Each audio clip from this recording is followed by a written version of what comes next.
Thanks so much, Nolene. I'd now like to call on Rodora Claseo, who's the Municipal Disaster Risk Reduction and Management Officer from the municipality of Vincennes in the Philippines, to ask the sixth question. Thank you, Professor Tim. Good morning, distinguished panelists. This is my question. What are the mechanisms you have been utilizing in your country and across your communities to educate and capacitate your citizens in disaster risk reduction? Thank you. Thank you. Perhaps you could begin, Sudirman, on this one. Thank you, Professor. Thank you for the question. So Indonesia is located in the equatorial region, which is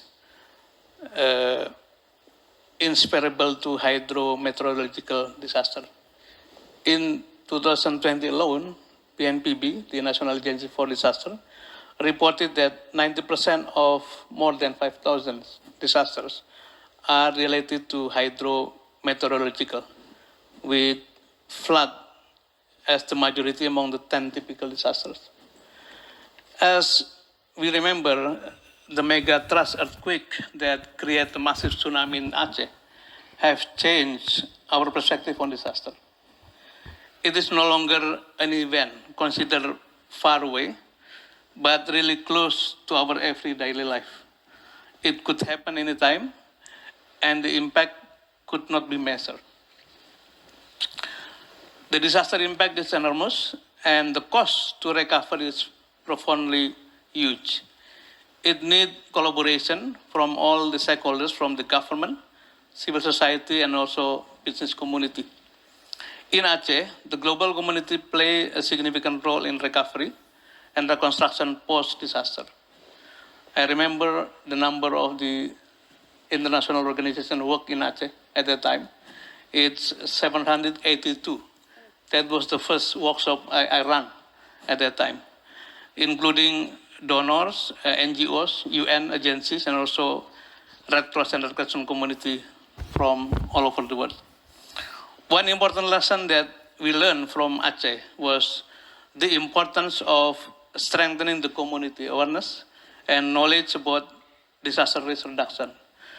One of the Indonesian Red Cross mandate is to continuously strengthen and building the spirit of volunteerism. PMI has allocated significant resources for public education, at least at 3 levels. At the community level, we assist the community to construct their internal systems in managing risks, get going to know the risks, and how to evaluate the risk reduction measures have been taken. At the school level, we assist the schools in creating environment which contributing to create youth as agent of changes on disaster preparedness and risk reduction. In addition to improve education and learning facilities to be more resilient to the disaster. And at the family level, this is very important one. As the smallest social unit in the community, family has roles in each emergency situation and must be present anytime. PMI aims at least one person in the family have the basic understanding on disaster preparedness and risk reduction. Finally, I would like to emphasize that it is imperative to invest more in human capital. I strongly suggest that all actors invest aggressively, allocating significant amount of resources for human capital development. That investment should include massive public and youth education, including corporate sectors. The Indonesian Red Cross has just signed an agreement with the Ministry of Labor, just before I left in Jakarta, to promote what we call as disaster resilient corporation.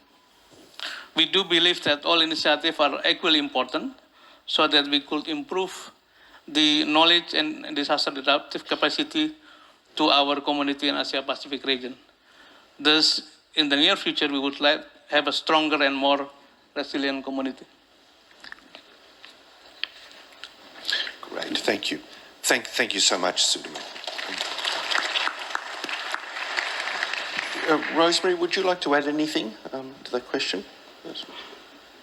I suppose on a much broader scale, my community with the committee is the community of nations, and I suppose the work that we've been doing is about educating states in some ways about their obligations under human rights law. The Convention has a dedicated substantive article around disaster risk reduction. It places obligations on states to address the situations of risk and emergency for people with disabilities and to ensure that their human rights are upheld during times of emergency and that they are protected during that plans and mitigation strategies are put in place that they're protected during times of risk. We've seen time and time again that people with disabilities are not included in disaster risk reduction. There's clear connections that we see between the pandemic, the situation in Ukraine, the current situation in Pakistan with the floods from climate change, and time again it's that there isn't the role of people with disability in planning and recovery. There isn't communication with the community of people with disability, and so not only are people being left out of critical information, they are then not getting access to critical equipment or critical paths of safety and mechanisms of safety. If they do reach safe havens, and if they're in third-party states, then they're not accessible, the processes aren't accessible, there aren't mechanisms by which them to be able to seek accommodation of their needs, to be able to be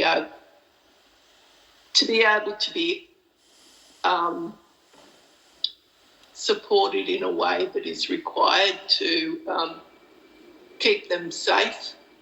And so the work that we've been doing is trying to highlight the risk to people with disability, but also to set out the principles and standards by which states should be addressing disaster risk reduction.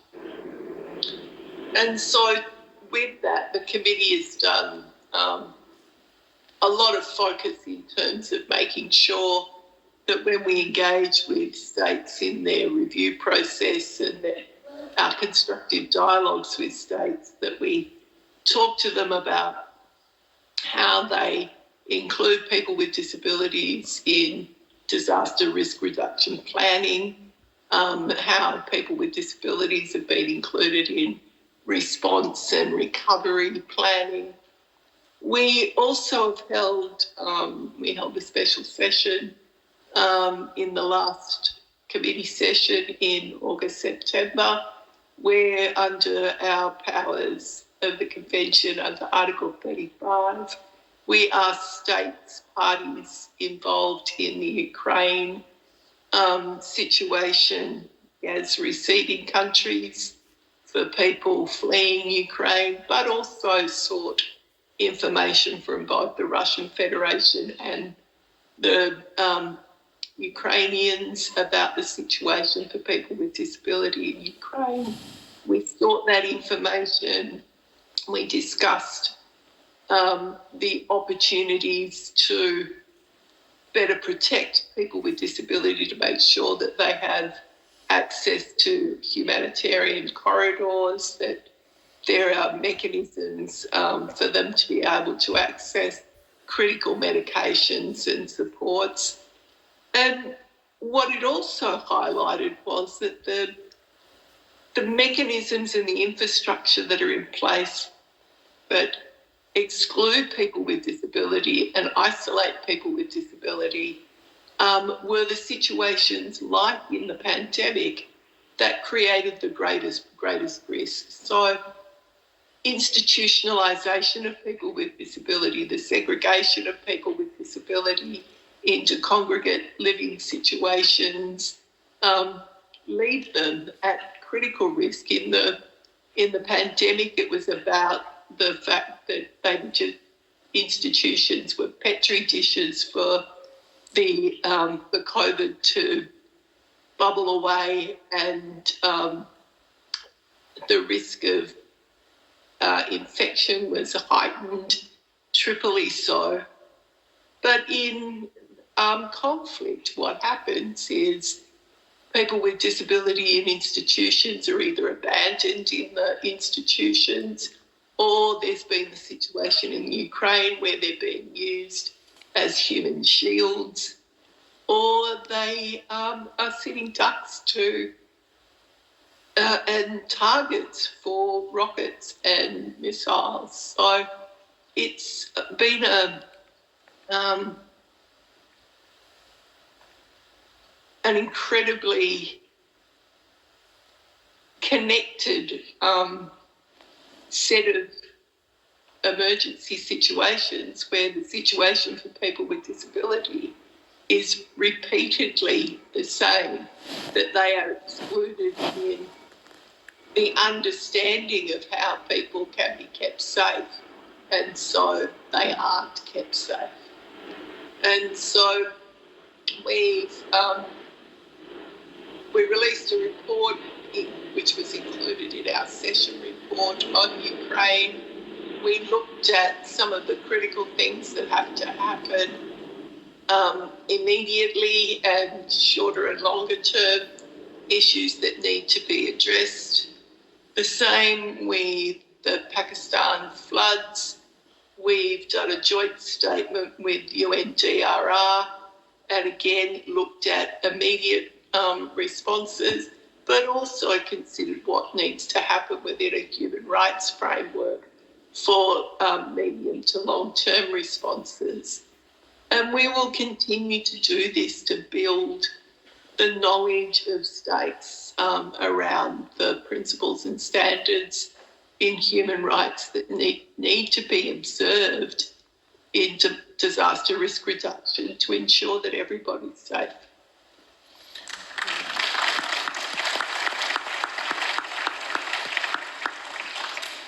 Thanks so much, Rosemary. We now have a video question from Akanisi Latu, who's a small business entrepreneur from Fiji. In my community in Fiji, the voice of people living with disability are finally being heard when it comes to disaster management planning. But change is slow, and we need better representation now. What role can the government and international government play to make sure we are being represented at all levels of disaster preparedness? Great, thank you. Perhaps I could ask for responses first from Rosemary and then Nolene, but could I just mention we're running behind time a bit, so if we could be a bit succinct, that would be great. Thank you. So Rosemary, please. States have an obligation under Section 4.3 of the Convention that they should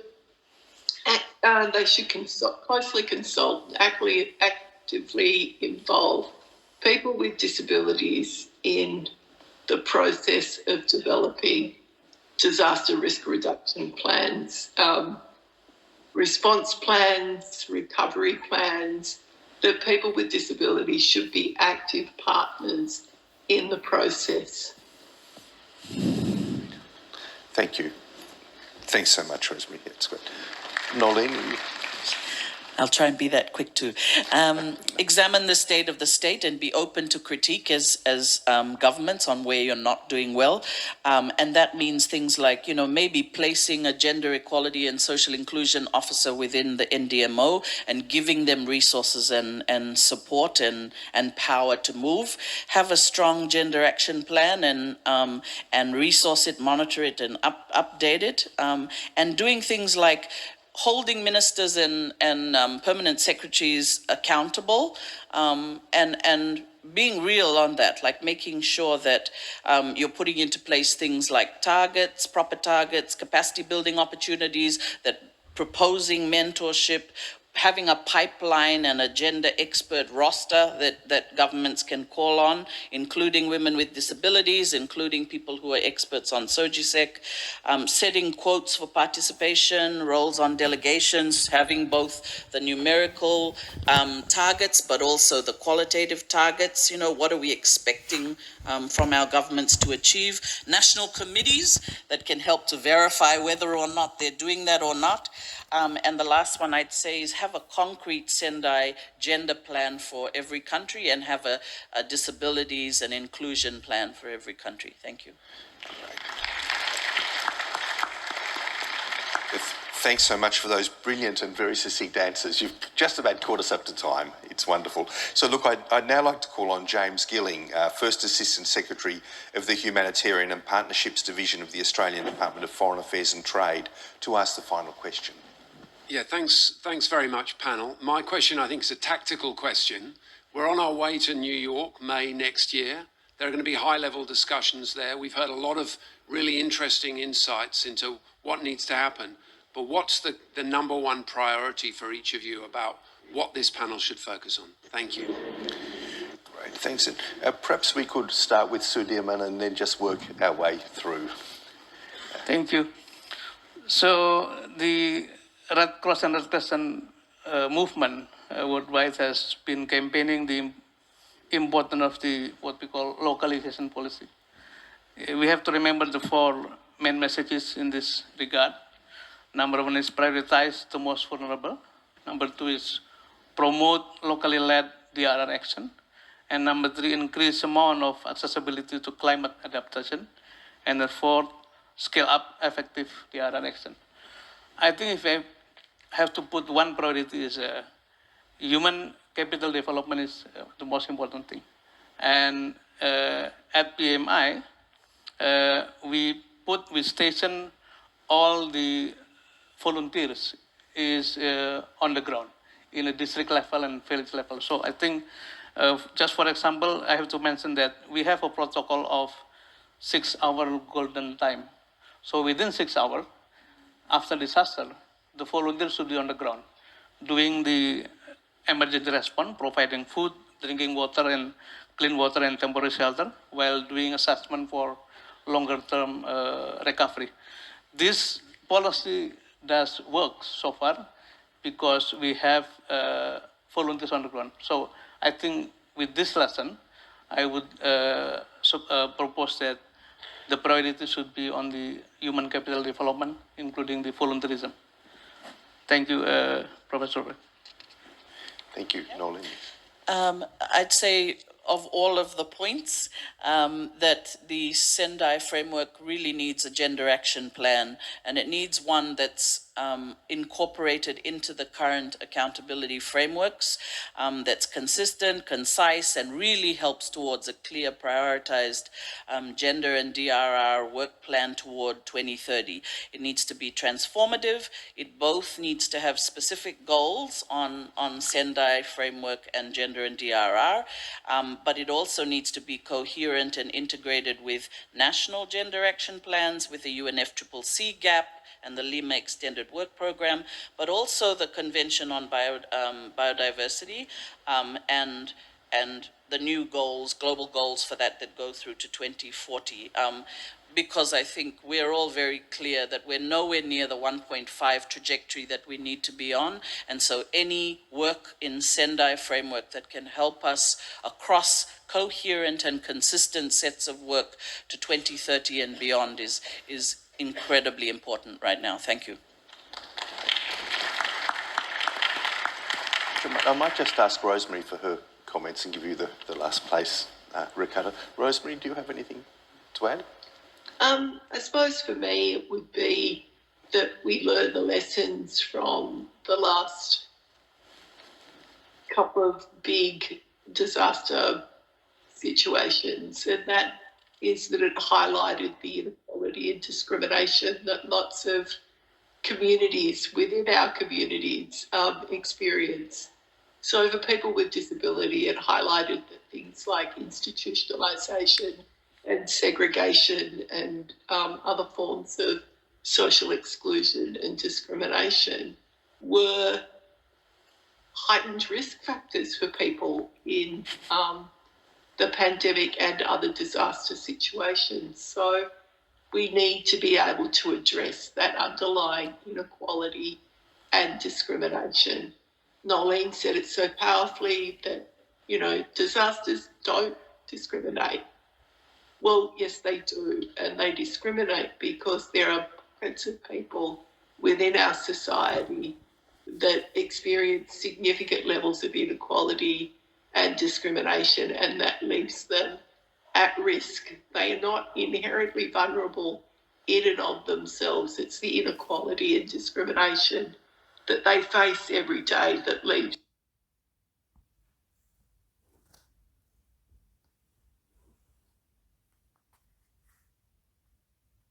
inequality and discrimination that they face every day that leaves them vulnerable.